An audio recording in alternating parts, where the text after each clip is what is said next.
in the national school. Good afternoon, everyone, and welcome to today's webinar, which is an overview of the new Child and Adult Care Food Program meal patterns for school nutrition program sponsors. This webinar is being presented by the Pennsylvania Department of Education, Division of Food and Nutrition, in collaboration with Project PA. I'm Elaine McDonald, Director of Project PA, and I will moderate the webinar. Before we begin the presentation, just a few pieces of housekeeping. We will take questions following today's presentation. You can type your questions into the chat box at any time, and we'll collect them and save them until the end. The chat box is on the left-hand side of your screen. If you just type into the small box at the bottom and hit enter, your question will appear. There are a few items you can download from the file share box in the upper right-hand corner of the screen. Today's slides are available in two formats, one slide per page, as well as a handout format, 3 slides per page. And there are also 3 other handouts that our presenters will refer to today. At the end of the webinar, a continuing education certificate will also be available to download from the file share box. We are recording today's webinar and will be posting the audio from the webinar along with the presentation and the Q&A on the Project PA website. Just a minute to pull up our presentation for today.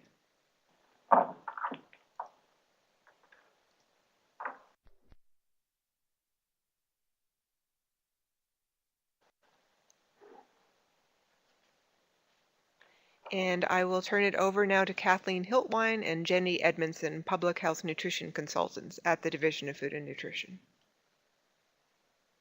Okay, thank you very much, Elaine. Hello, everyone, and thank you for joining us for today's webinar for school nutrition program sponsors who serve meals and snacks to preschool-aged children. We're here today because last spring, the USDA released the final rule, Child and Adult Care Food Program, Meal Pattern Revisions Related to the Healthy Hunger-Free Kids Act of 2010.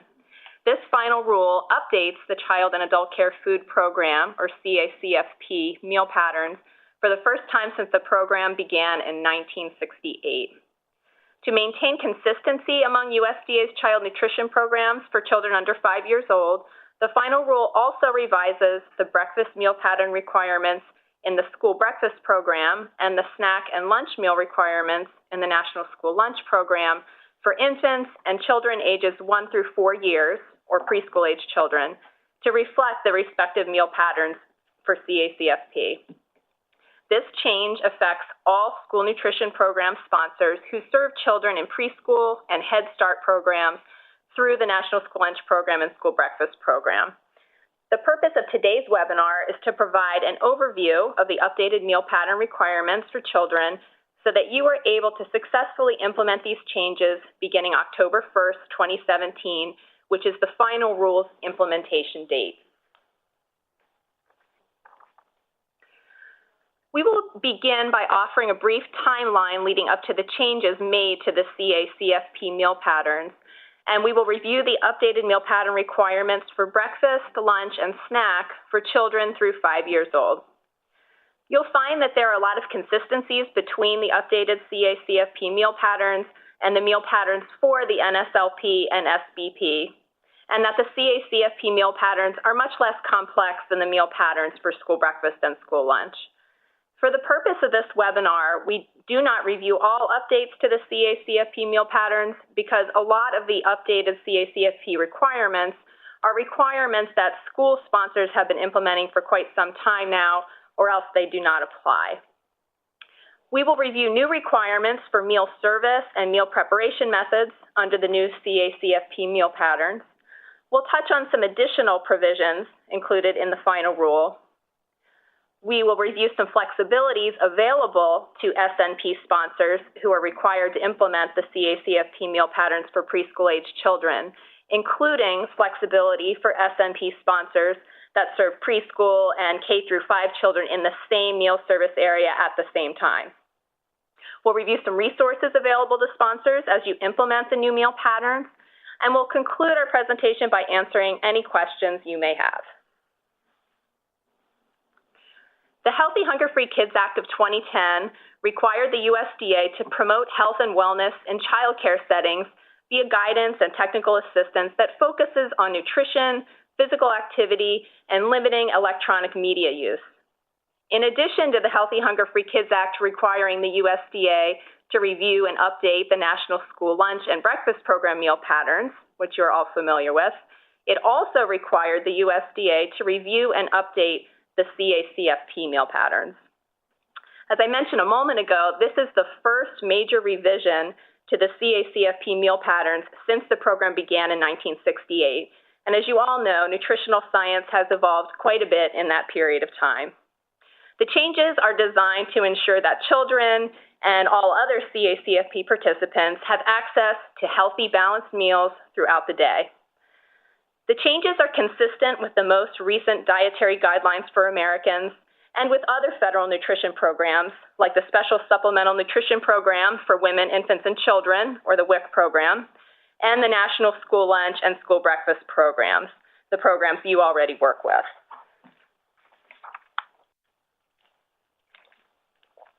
Before jumping into the new meal pattern requirements, let's take a quick look at how we got here today. The proposed rule was published in early 2015. It was then open for public comment. Thousands of comments were submitted, analyzed, researched, and taken into consideration when developing the final rule. The final rule was published in the Federal Register on April 25th, 2016. And the final rule establishes an implementation date of October 1st, 2017, which is when all SNP sponsors serving infants and preschool-aged children are required to implement the updated meal patterns. The final rule updates both infant and preschool meal patterns. We realize there's a very limited number of SNP sponsors in Pennsylvania that serve infants. So that we do not spend time reviewing information that applies to only a small portion of you listening today, we ask that those who do serve infants contact us after today's presentation, and we will provide information on the changes to the infant meal patterns. Our contact info will be displayed at the end of the presentation. Through the link provided on this slide, you will find USDA's updated meal pattern charts for breakfast, lunch, and snacks.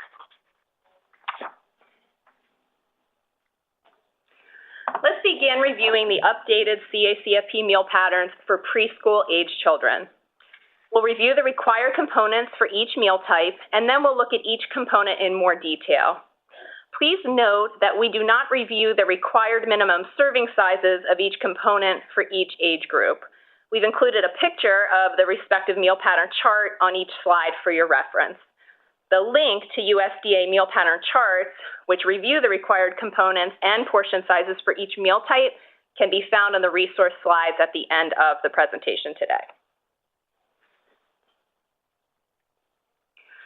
Similar to school meals, there are 5 food components in the CACFP: fluid milk, meat alternate, vegetable, fruit, and grain.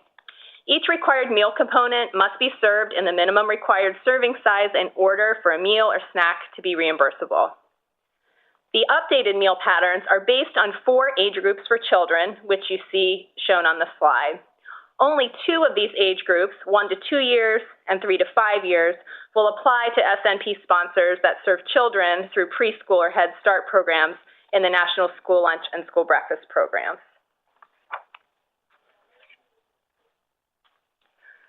3 food components in the minimum required servings are required for a reimbursable breakfast: fluid milk, fruit, vegetable, or portions of both, and a grain. All 5 food components in the minimum required servings are required for a reimbursable lunch: fluid milk, meat alternates, a vegetable, a fruit, and a grain. In the after-school snack program, 2 of the 5 food components in the minimum required serving sizes are required: fluid milk, meat alternate, a vegetable, fruit, or a grain.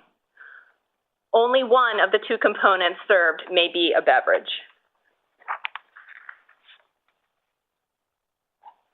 We'll now take some time to go through each component. Let's start with fluid milk. According to the American Academy of Pediatrics, most children between the ages of 1 year and 23 months need whole milk because it provides a higher fat content, which promotes healthy growth and development. The updated meal pattern requirements call for children age 1 year through the end of 23 months to be served a minimum of 4 fluid ounces, or 1/2 cup, of unflavored whole milk at breakfast and lunch. Milk can be served during snack if the menu planner chooses to offer fluid milk as one of the 2 required components. Children ages 2 to 5 must be served unflavored, fat-free, or low-fat milk. The updated meal pattern requirements prohibit flavored milk of any sort for children below the age of 6. Flavored milk or milk with added flavorings such as syrup may not be served to preschool-age children in the reimbursable meal. In order to ensure compliance with the milk requirements under the new meal patterns, sponsors must continue to document the type of milk served on their menu for preschool meals, just as they do for K through 12. This would include listing the fat content, for example, whole, low fat, or 1%, fat-free or skim, and including that the milk is unflavored.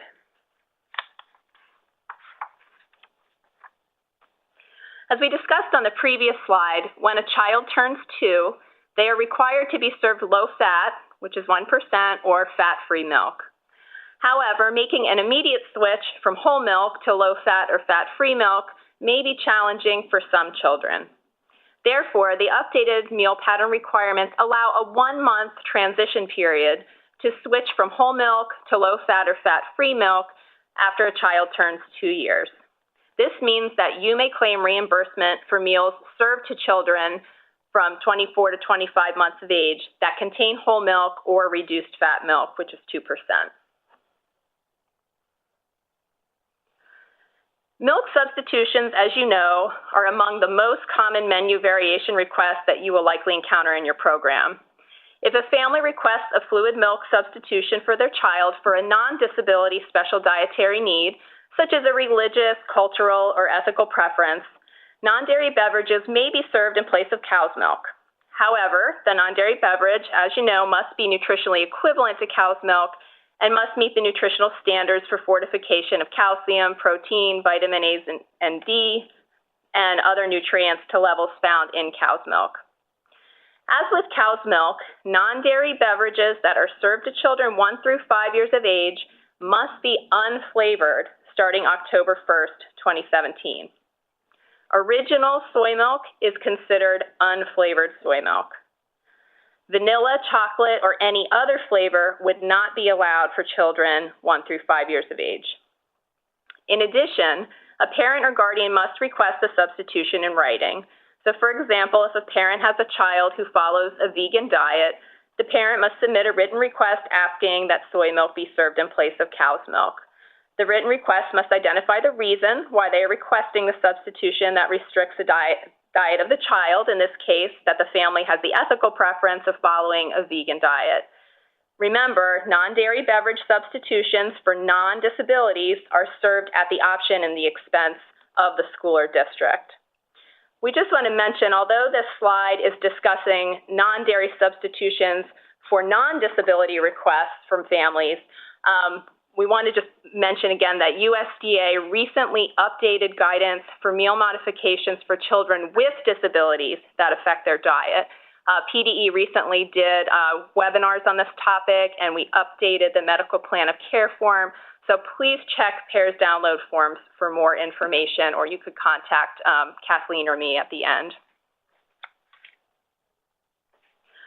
The next food component we will cover is meat alternates. The updated CACFP meal patterns allow for a meat alternate to be served in place of the entire grains component at breakfast a maximum of 3 times per week. As a reminder, meat alternates may always be served as an additional item at breakfast on top of the 3 required components, which are milk, vegetable or fruit, and grain.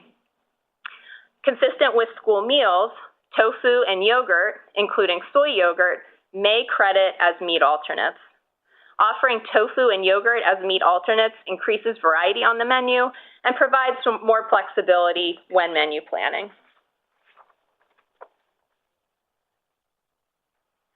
When serving a meat or meat alternate in place of grains at breakfast, 1 ounce of meat alternate credits as 1 serving of grains, which is the same as it is for school meals.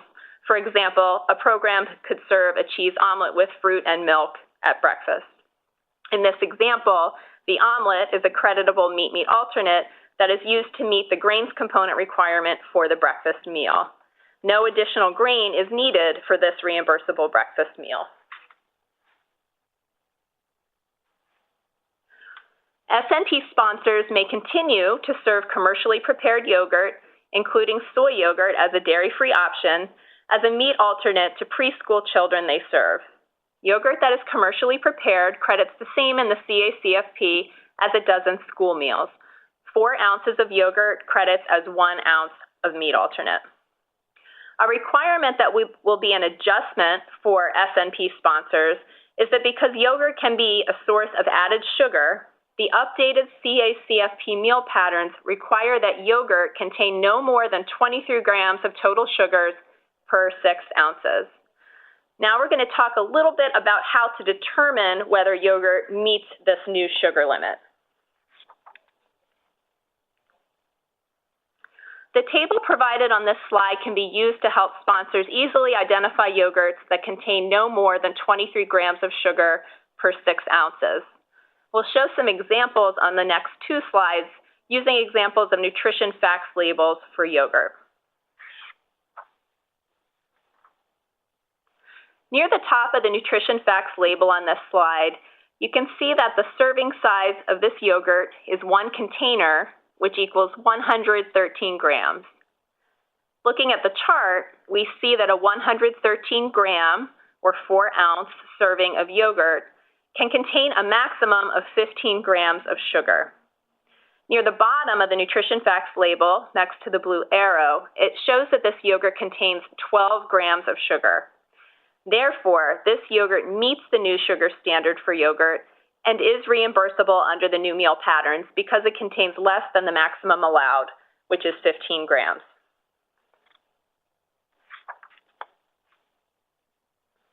In this next example, the serving size is 1 tube, which equals 64 grams as shown on the nutrition facts label.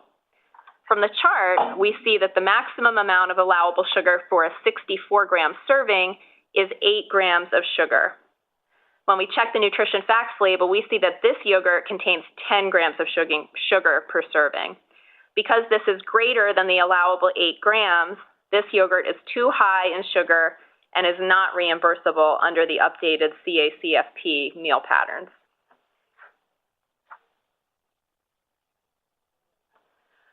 As with the National School Lunch and School Breakfast programs, items such as frozen yogurt, drinkable yogurt, homemade yogurt, yogurt-flavored products, yogurt bars, yogurt-covered fruits and nuts, yogurt in commercially prepared smoothies, or similar products are not creditable in the CACFP meal patterns.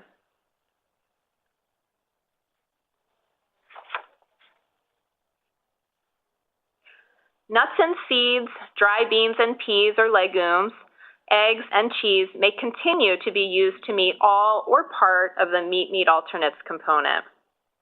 Also not new to school nutrition program sponsors is that peanuts, soy nuts, tree nuts, or seeds, or an equivalent quantity of any combination of nuts and seeds may be used to meet no more than 1/2 of the meat alternate requirement at breakfast and lunch.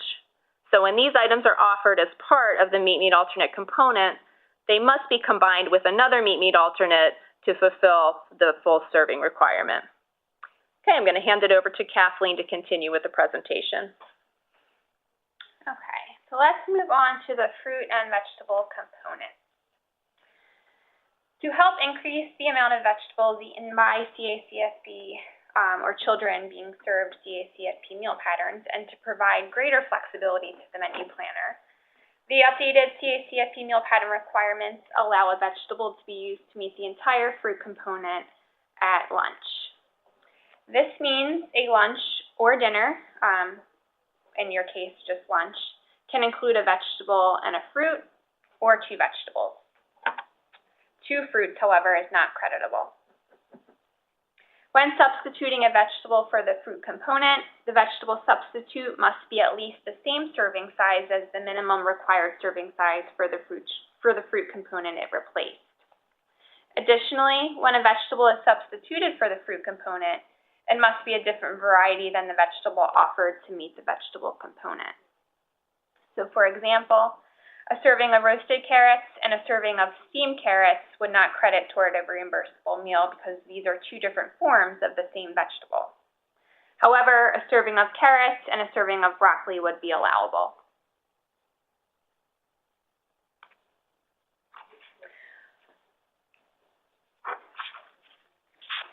Food items that are mixtures of fruit and vegetables may credit towards both the vegetable component and the fruit component if they contain at least 1/8 cup vegetable and 1/8 cup fruit per serving that are easily identifiable.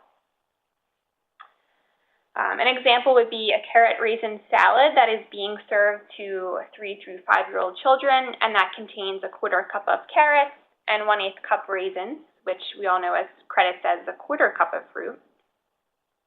Since both the fruit and vegetable are recognizable and there is at least 1/8 cup of both the fruit and vegetable ingredients, the salad may credit toward both the fruit and vegetable components. Similarly, vegetable mixtures may count towards the vegetable component and fruit component at lunch if they contain at least 1/8 cup of two different kinds of vegetables. This is because of what we just discussed on the previous slide. A vegetable can replace the fruit component at lunch. If the quantities of the different vegetables are not known, the vegetable mixture counts as 1 serving of vegetables and cannot count towards the fruit component. In this situation, another vegetable or fruit would need to be served to fulfill the fruit component.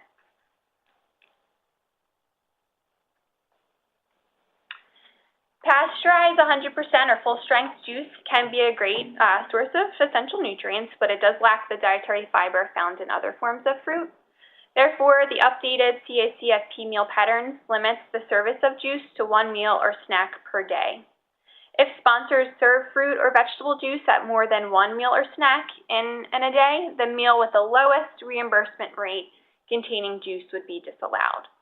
So in the example of a school operating both breakfast and lunch, if the menu planner substitutes juice for the fruit-vegetable component at breakfast, juice cannot be menued for lunch on that same day.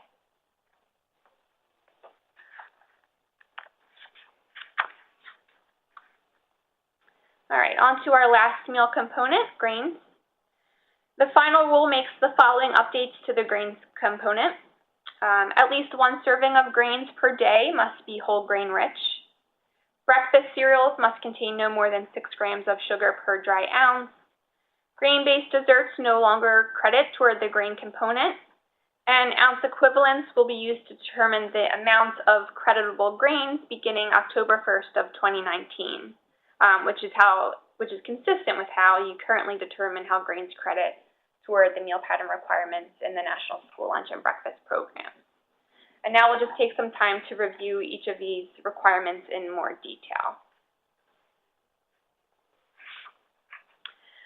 1 grain served per day across all eating occasions must be whole grain rich. For example, if a sponsor only serves lunch, the grain served at that meal must be whole grain rich.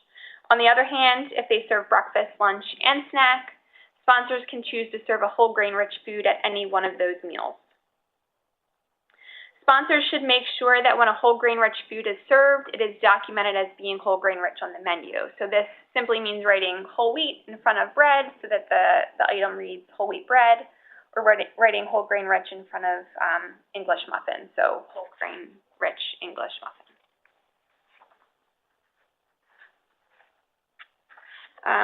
The state agency will check menus, labels, and product information to ensure that the whole grain rich items being served meet the whole grain rich criteria during the administrative review process.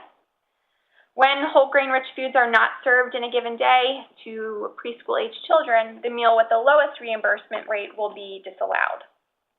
So for example, on Friday, you served grains at breakfast, lunch, and snack. However, none of the items served were whole grain rich. In this example, the snack would be disallowed because it is the meal with the lowest reimbursement rate. On the other hand, if you only served grains during breakfast and lunch and none of the grain items were whole grain rich, the breakfast would be disallowed because it is the meal, in this example, with the lowest reimbursement rate. Starting October 1st, 2017, breakfast cereals served to preschool-aged children must contain no more than 6 grams of sugar per dry ounce. Breakfast cereals include ready-to-eat cereals and instant and hot cereals. This new requirement will also help further reduce intake of added sugars, as recommended by the dietary guidelines.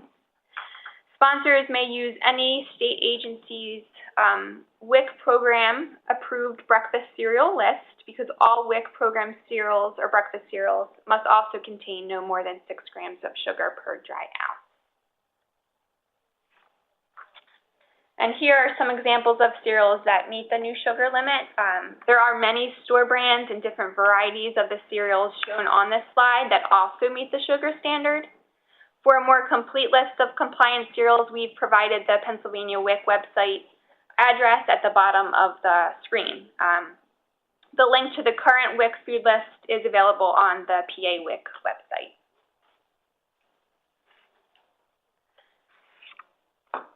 Alternatively, sponsors may also use the nutrition facts label on the cereal packaging to calculate whether a cereal meets the limit on sugar. So using the nutrition facts label on the cereal box, you'd want to locate the grams of sugar per serving that is listed toward the bottom of the label. You will take a look at an example in a second. You want to divide the number of grams of sugar per serving by the number of grams in one serving. If the serving size is listed in cups, you will typically see the serving size in grams listed in parentheses right next to it on the same line. After doing this calculation, if you get an answer of 0.212 or lower, then the cereal has no more than 6 grams of sugar per dry ounce, and it may credit in the reimbursable meal. So let's take a look at an example. This nutrition facts label shows down near the bottom that this breakfast cereal contains 6 grams of sugar per serving. At the top, we see that 1 serving equals 1 1/4 cups, or 33 grams. To determine if our cereal is within the new sugar limit, we simply divide 7 grams of sugar by 33 grams that's in a serving. Our result is 0.212, which means that the cereal is compliant and may credit in the reimbursable meal under the updated CACFP meal patterns.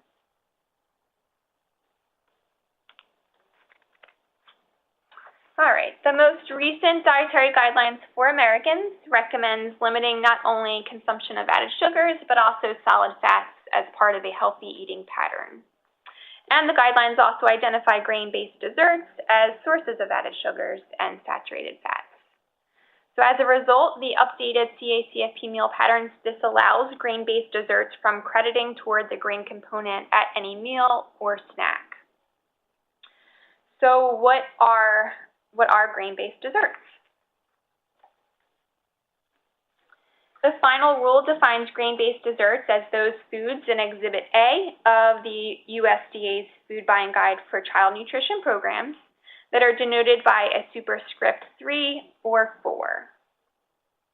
Exhibit A is a chart you are probably already familiar with. It is found on pages 3-15 and 3-16 in the grain section of the Food Buying Guide, which is available online through the link provided on this slide.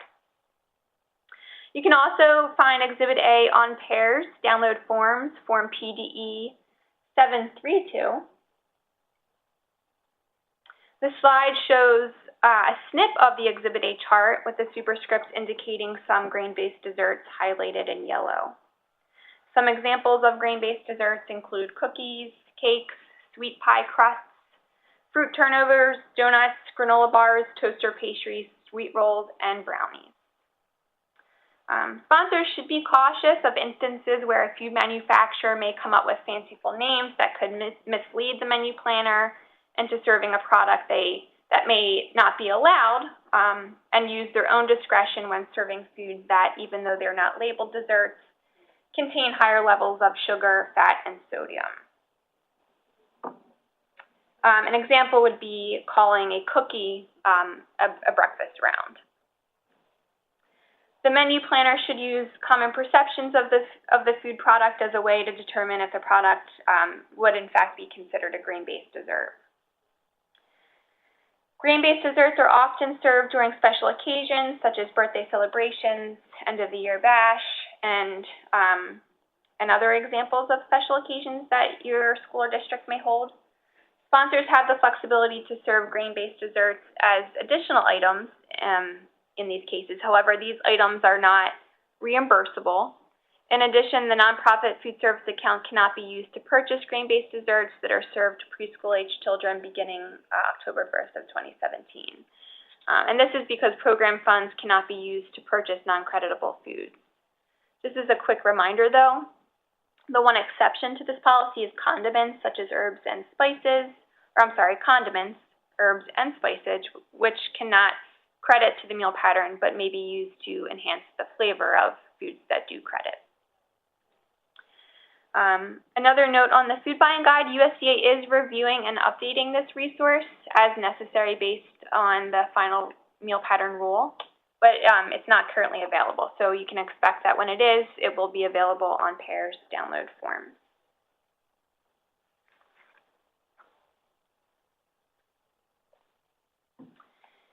Now we'll go over some meal service and meal preparation requirements and other provisions noted in the final rule. The final rule prohibits sponsors implementing the CACFP meal patterns from deep fat frying as a way of preparing foods on site. USDA defines deep fat frying as cooking by submerging food in hot oil or other fat. Sponsors can continue to have a lot of flexibility in how they choose to prepare meals, and the final rule allows you to continue sauteing, pan frying, and stir frying foods. Also, purchased foods that are pre-fried, flash fried, or par fried by the manufacturer are still allowed as long as they are reheated using a method other than frying.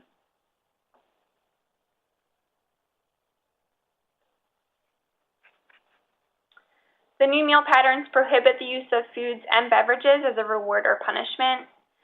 Children often develop habits that can last into adulthood, and providing food based on performance or behavior can establish a lifelong habit of rewarding or comforting oneself with food. So instead, a wide variety of alternative methods or rewards, such as a sticker chart or a special game or activity, can be used to provide positive reinforcement.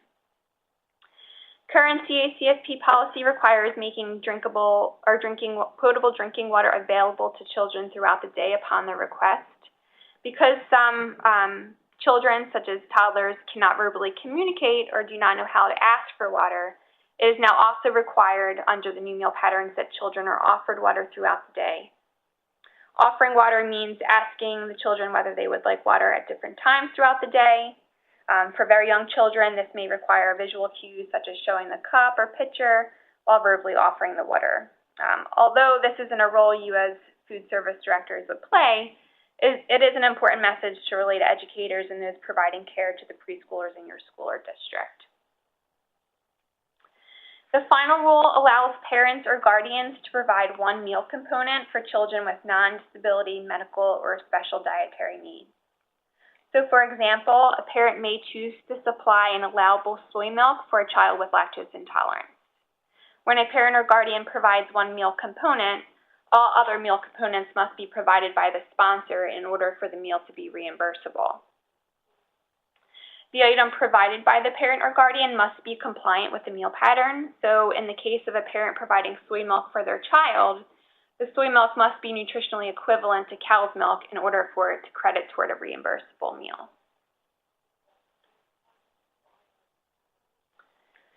Serving meals family style is optional and may be used in any CACFP setting, or in this case for preschool-age children being served the CACFP meal pattern. Practices that were already in place for sponsors when serving family-style meals are now included in the federal regulations. It is required that a sufficient amount of prepared food must be placed on each table to provide the full required portions of each component for all children at the table. Children must be allowed to serve the food components themselves with the exception of fluids, so for example, milk and juice. During the course of the meal, it is the responsibility of the supervising adult to actively encourage each child to serve themselves the full required portion of each food component. Supervising adults who choose to serve the fluids directly to the children must serve the required minimum quantity to each child. And it's required that sponsors that use family-style meal service may not claim second meals for reimbursement for the children participating in the family-style meal service.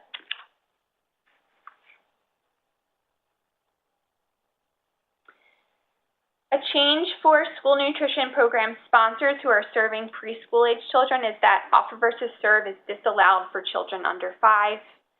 Just generally speaking, OVS is not considered to be appropriate for younger children because it might interfere with efforts to introduce new foods to children while they are young and still developing their food preferences.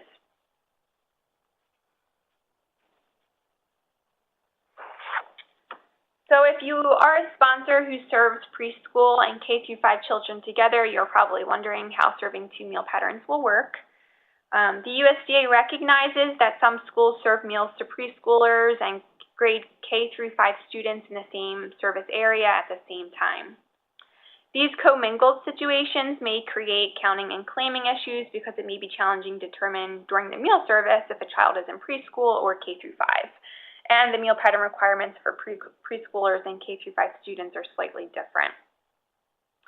In recognizing these potential integrity issues and operational challenges, schools that serve meals to preschoolers and K-5 students in the same service area at the same time are given the flexibility to choose to follow the grade-appropriate meal patterns for each age group or to serve the K-5 meal pattern to both groups. Although this flexibility is provided to sponsors who serve co-mingled meals, sponsors are, of course, strongly encouraged to find ways to serve grade-appropriate meals to preschoolers and K-5 students to best address their nutritional needs. Some best practices to avoid co-mingled situations include serving breakfast in the classroom or staggering the meal service time for preschool children and K-5 students. Additionally, there may be situations where a 5-year-old is in a preschool or a 4-year-old is in kindergarten. In these cases, the provider may continue to serve the meal pattern appropriate for that grade. PDE does understand implementing the updated preschool meal patterns will be a significant change for some schools, and schools need time to adjust to the new processes. If you are a sponsor that anticipates needing additional guidance and technical assistance on making this transition, or you'd like to talk further about what this will look like in your school or schools, please contact us. We are happy to work with you through it. We are anticipating additional guidance on the NSLP and SBP's infant and preschool meal pattern requirements. So once we receive this guidance, we will make sponsors aware.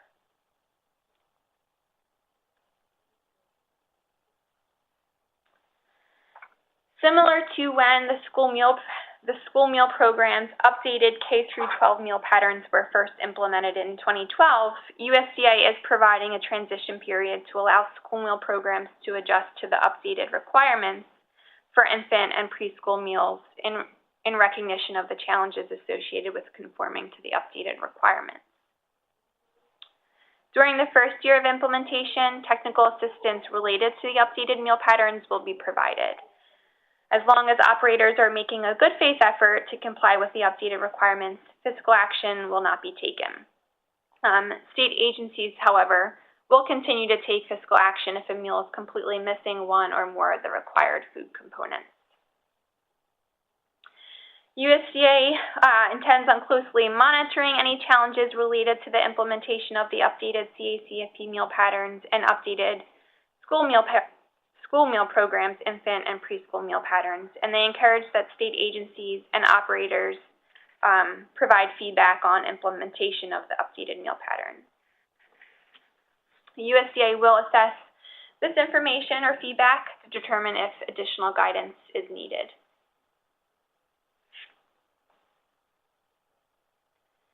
All right. Along with updating the meal pattern requirements for the CACFP, the final rule preamble outlined optional best practices that sponsors may choose to adopt to further improve the nutritional value of the meals that they offer. A chart overviewing these best practices is provided on the slide. Many of these best practices are recommendations from the dietary guidelines and the National Academy of Medicine that USDA did not adopt as part of the CACFP meal patterns for reasons of cost or complexity.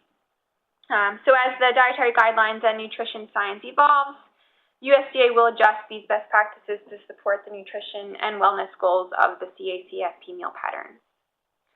Again, these best practices are suggestions only and are not required to be followed in order to receive reimbursement for the meal.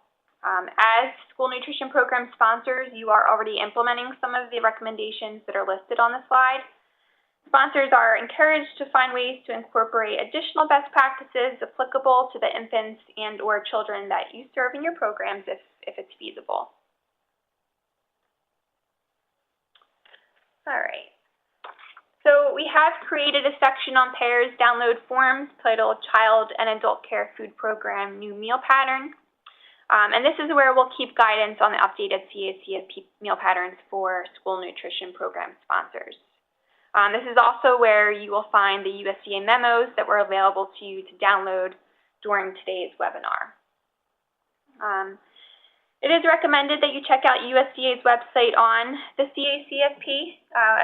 This website includes the final rule, meal pattern charts for each age group, one-page summaries of the changes made to the meal patterns for each age group. The USDA has also developed several training tools for training staff on the new meal pattern requirements, an infographic on the updated CACFP meal patterns, and CACFP recipes. So let's just take a quick, closer look at some of these resources. This here is USDA's webpage dedicated to the new meal patterns. So you'll see links to the final rule, one-page summaries of the updated meal patterns, and meal pattern charts. USDA has released several training worksheets on the new meal pattern requirements that can be used for training providers, menu planners, and other staff assisting in implementing the updated meal patterns. The worksheets that are currently available and in both English and Spanish address choosing yogurts that are lower in added sugars, choosing breakfast cereals that are lower in added sugars, and serving milk in the CACFP. USDA also developed an infographic, which you see on the right-hand side of the slide. This resource is a great way to notify parents and possibly other stakeholders of the recent changes to the infant and preschool meal patterns. You can also find, when visiting this link, a poster series called Serve Tasty and Healthy Foods in the Child and Adult Care Food Program. The poster series supports the implementation of the updated meal patterns by showing samples of a reimbursable breakfast, lunch, and snack for each age group in the CACFP. And here is a closer look at one of these posters. This poster provides a nice visual of what a meal, or reimbursable meal, for children ages 3 through 5 years old looks like. And then lastly, this is the link to some chef-developed recipes along with the crediting information for each recipe for sponsors implementing the updated meal pattern. And here is our contact information. And I think I'm going to quickly turn the presentation back over to Elaine. Thanks, Kathleen. I just want to remind everyone you can use the chat box to submit your questions. Before we move on to the questions, though, if you wouldn't mind, we'd like to take a moment to just do a quick poll.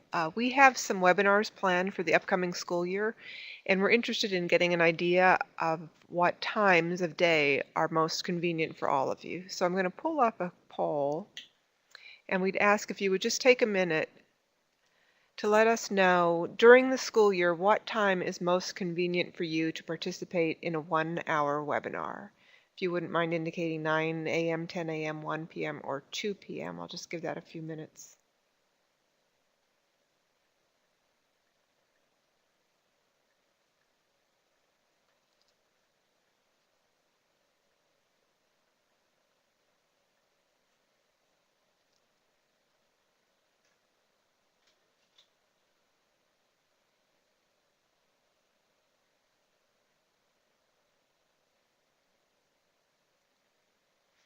Okay, thanks for that input. It looks like 2 p.m. is most popular, followed by 9 a.m., so we appreciate that. Thank you.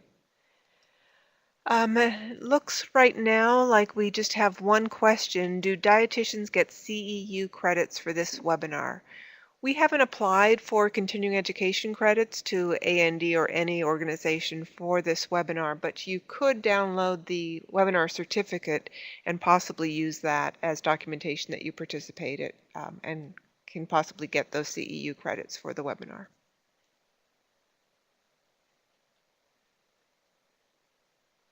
I guess I'll piggyback on that, Elaine. Because this webinar was for school nutrition program sponsors, and you folks are required to complete annual training hours under professional standards, you can use the certificate that's available in the file download box as proof that you've attended today for professional standards. So we'll make sure that this webinar is listed in Teamwork so that if you're using that annual training tracking tool, you can find it and keep it as one of your completed training events. Looks like we do have someone typing, so we might have a question coming in.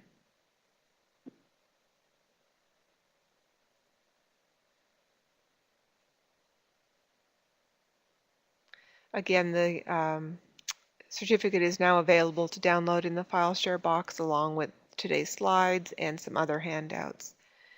Okay, we have a question. We serve a morning and an afternoon class. Can I serve juice at both services since they are different students? Yeah, that's a really good question. Regardless of whether you serve different classes, morning and afternoon, you can only serve juice once per day. So the answer would be no. You'd have to choose one meal occasion and serve juice at that one meal.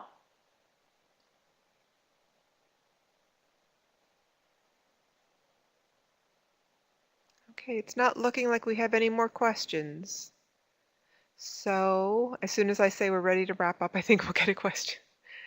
So I guess we are ready to wrap up for today. Thanks to Kathleen and Jenny for the presentation. Thanks for all of you for participating and for contributing to our poll. Look for this webinar to be posted on the Project PA website in a week or so. So thank you all and have a good afternoon. Thanks, Elaine.